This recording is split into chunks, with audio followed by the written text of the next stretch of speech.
South India shopping mall the wedding మంత్ర సరికొత్త wedding collection south India shopping mall.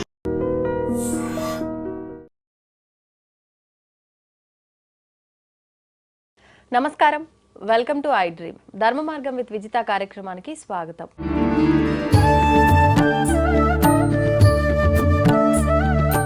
ప్రస్తుతం మనతో పాటు ఉన్నారు ప్రముఖ ఆధ్యాత్మికవేత్త, హనుమత్ మరియు శ్రీ విద్యా ఉపాసకులు, బ్రహ్మశ్రీ డాక్టర్ శివయోగి సిస్లా జయశంకర్ గారు. ఇప్పుడు గురుగారితో మాట్లాడి మరిన్ని విషయాలు తెలుసుకుందాం.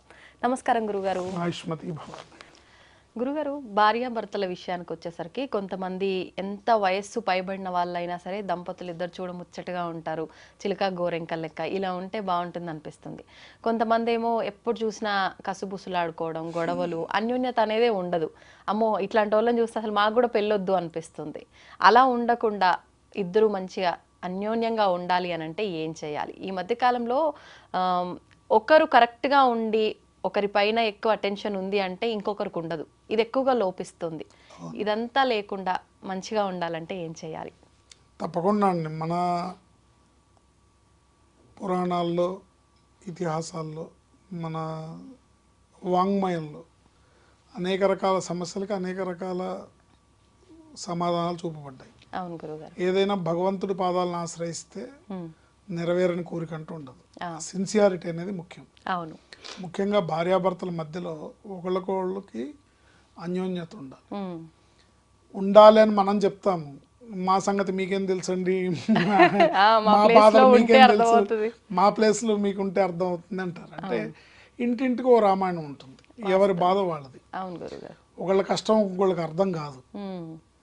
సో దీన్ని ఒకవేళ భార్యాభర్తల మధ్యలో అన్యోన్యత కావాలంటే ఇద్దరికీ ఆ అన్యోన్యత ఉండాలి. ఎందుకంటే సమైక్యత అంటే యూనిటీ అనేది కుటుంబం నుంచే మొదలవుతుంది. ఇప్పుడు చాలామంది పొలిటీషియన్స్ కానీ, లేకపోతే ఇంకా ఇతరత్ర నాయకులు కానీ, లేకపోతే కార్మిక సంఘాల నాయకులు కానీ వేదికలకి ఐక్యత వర్ధిల్లాలి, ఐకమత్యమే బలం అని మాటలు చెప్తారు. ఇంట్లో ఆయనకి భార్యాభర్తల మధ్యలో ఐక్యత ఉండదు నిజంగానే, కానీ వేదికలకి మటుకు ఐకమత్యం వర్ధిల్లాలి అంటారు. అంతే. సో ఇంగ్లీష్లో ఒక సెంటెన్స్ ఉంది, యూనిటీ బిగిన్స్ ఎట్ హోమ్. అక్కడనే మొదలవ్వాలి, అక్కడ మొదలవ్వాలి. అవును. అక్కడ మొదలవుతే మిగతావన్నీ సాకారం అవుతాయి. అవును.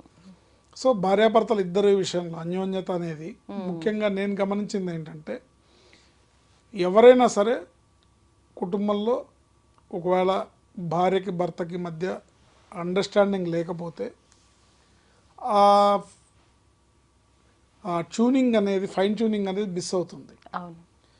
కానీ ఏదేమైనప్పటికీ కూడా వాళ్ళు జీవితాంతం కలిసి ప్రయాణించాల్సిన వాళ్ళు కాబట్టి నేను మా శిష్యులందరూ కూడా అదే చెప్తా, పెళ్ళైన 5 ఏళ్ళు గొడవలు రాకుండా చూసుకోవాలి. అంతే. నా దగ్గర ఒక సూత్రం ఉంది, 5 సంవత్సరాలు హస్బెండ్ ఏం చెప్తే అది, నంది అంటే నంది, పంది అంటే పంది. 5 సంవత్సరాలు కనుక ఏ స్త్రీ ఓపికగా ఉండి భర్త వెనకాల నడుస్తుందో 6th ఇయర్ నుంచి 96th ఇయర్ వరకు ఆయన హచ్చుకుక్క పిల్ల అని వెనకాల తిరుగుతాడు. అవునా? 100%. ఓకే. బట్ పెళ్ళైన నెక్స్ట్ మంత్ నుంచో నెక్స్ట్ ఇయర్ నుంచో గొడవలు స్టార్ట్ అవుతే అవి కంటిన్యూ అవుతూనే ఉంటాయి.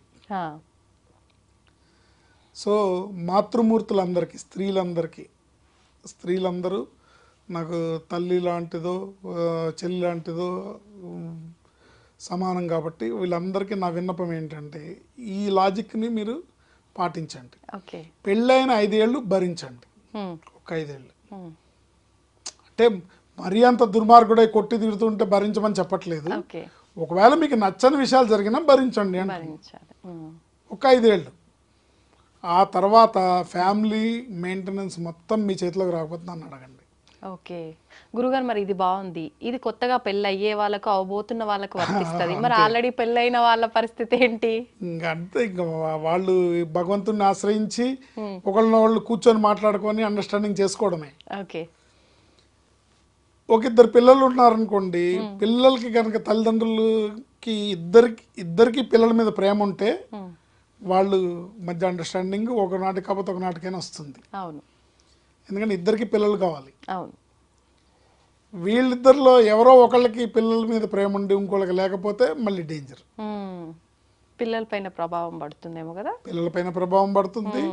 వీళ్ళిద్దరు అన్యోన్యత కూడా ఎప్పుడు యాంటీగానే నడుస్తుంటుంది. Okay okay. కానీ ఇద్దరికి పిల్లలు కావాలి. ఒకళ్ళంటే ఒకళ్ళకి అండర్స్టాండింగ్ లేదు, కానీ ఇద్దరికి పిల్లలు కావాలి అనుకోండి, వాళ్ళు ఒకనాటికి అడ్జస్ట్ అయిపోతారు, సెట్ అయిపోతారు. ఓకే.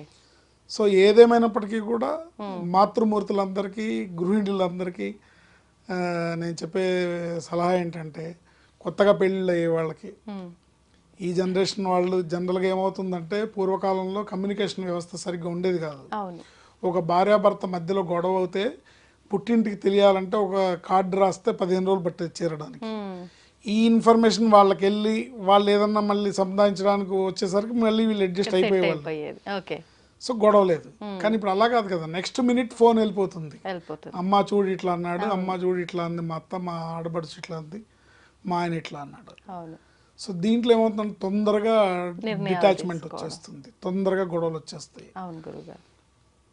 ఆ మాతృమూర్తి స్త్రీమూర్తి అంటే ఓర్పుకి సహనానికి మారుపేరు స్త్రీమూర్తి కాబట్టి ఒక 5 years ఓపిక పడితే, ఓపిక అంటే మీకు నచ్చ చెప్పుకోండి, మీకు నచ్చకపోయినా నాకు ఫ్యామిలీ కావాలనుకుంటారు కాబట్టి అడ్జస్ట్ అయితే 95 years కుటుంబం బాధ్యత మొత్తం మీరు యజమాని అవుతారు. అత్తారింటికి దారే సినిమా నదియా చేతులు తాళాలు ఉంటాయి చూసారా, ఆ టైప్ అనమాట. సో అలా కొంచెం ఓర్పు సహనం ఇంపార్టెంట్, మొదటి నుంచే గొడవ పడకూడదు. అండ్ ఇంకోటి ఏంటంటే ఏదైనా ఉన్నా కూడా అడ్జస్ట్ అయ్యి ఒకళ్ళకొళ్ళు మాట్లాడుకుంటే పని అవుతుంది, అడ్జస్ట్మెంట్. అది కాదంటే అమ్మవారు ఉండనే ఉంది, అమ్మవారిని ఆశ్రయించడం, అమ్మవారి మంత్రాన్ని జపించుకోవడం. మీ చేతుల్లో లేదు అన్నప్పుడు ఇంకా అప్పుడు సమస్యను అమ్మవారి కాళ్ళ దగ్గర పెడితే, అంటే మానవ ప్రయత్నంగా మన ప్రయత్నం అయితే మనం చేయాలి కదా.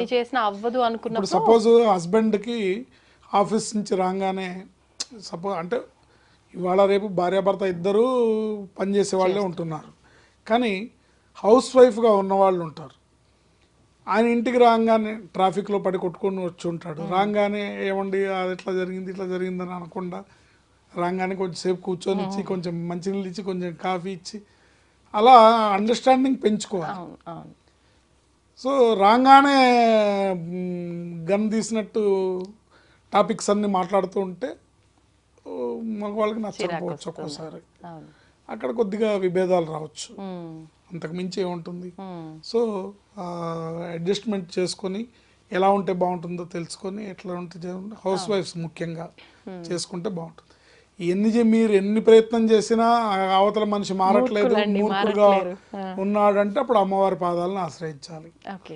అప్పుడు అమ్మవారిని ఆశ్రయించి, మీకు కనుక లలితా సహస్రనామ స్తోత్ర పారాయణ వస్తే కనుక ప్రతిరోజు పొద్దున సాయంత్రం చదువుకోవడం అన్ని రకాల సంసారమైన సమస్యల్ని తీరుస్తుంది. లలితా సహస్రనామ స్తోత్ర పారాయణ మీకు కుటుంబంలో ఉండే అన్ని రకాల సమస్యల్ని తీర్చి మీ ఫ్యామిలీని ఫైనాన్షియల్గా కానివ్వండి, పిల్లల చదువు పరంగా కానివ్వండి, పిల్లల సెటిల్మెంట్ పరంగా కానివ్వండి, అన్నీ ఆవిడ నమ్ముకుంటే మొత్తం అన్ని 1 by 1 ఏ సమయంలో ఏం కావాలో అన్నీ ఆవిడ చేసుకుంటూ వస్తుంది. ఆవిడ పాదాలను ఆశ్రయించవచ్చు.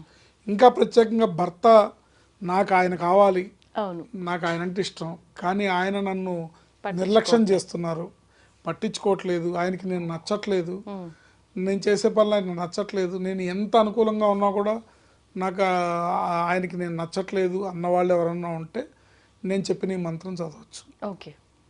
శ్రీమాత్రే నమః. ఓం ఐం హ్రీం శ్రీం స్వాధీన వల్లభాయై నమః. శ్రీమాత్రే నమః. శ్రీమాత్రే నమః. ఓం ఐం హ్రీం శ్రీం స్వాధీన వల్లభాయై నమః.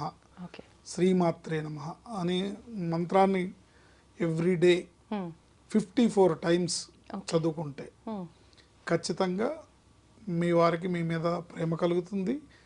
మీ అందు నిర్లక్ష్య ధోరణి పోయి మీ అందు అటెన్షన్ ఇచ్చి మిమ్మల్ని కేర్ఫుల్గా కేర్ తీసుకొని జీవితంలో తీసుకెళ్తారు ముందుకి.